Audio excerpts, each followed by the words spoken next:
God is imaginary. Proof number 42. Listen when God talks. If you know a group of devout Christians, you will frequently hear them say to each other, and even to people outside the group, things like this. My husband and I are not sure what to do in this situation. We are going to pray to God and see what He tells us to do. According to televangelists and ministers, God also frequently talks to them as well. In other words, Christians believe that God transmits divine messages to His followers in response to prayer.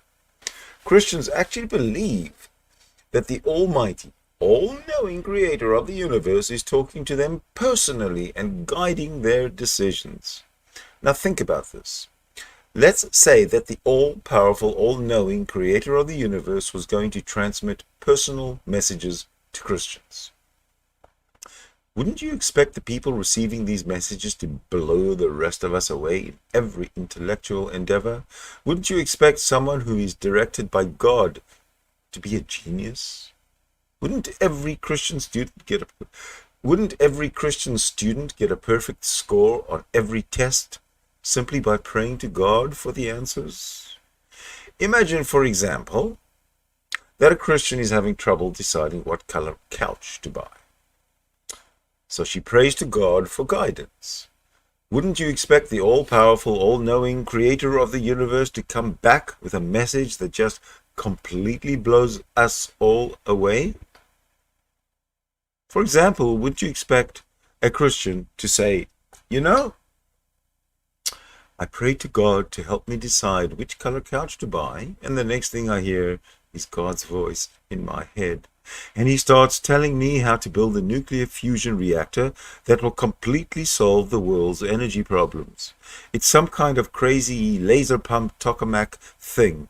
I have no idea what he was talking about, but I was the vessel for His Spirit, and I have transcribed the messages and diagrams that God sent to my brain in these 14 notebooks.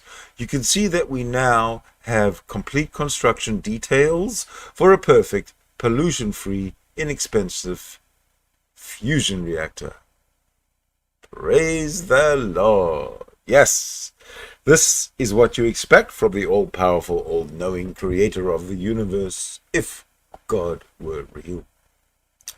You would expect the messages that God sends to blow us out of the water with their brilliance. The fact that God's messages to Christians are completely mundane tells us that God is imaginary.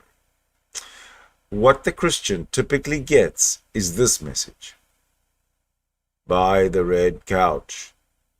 That message, of course, is the Christian's own brain making a decision, because God is completely imaginary.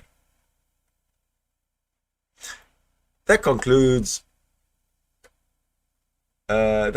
proof number 42.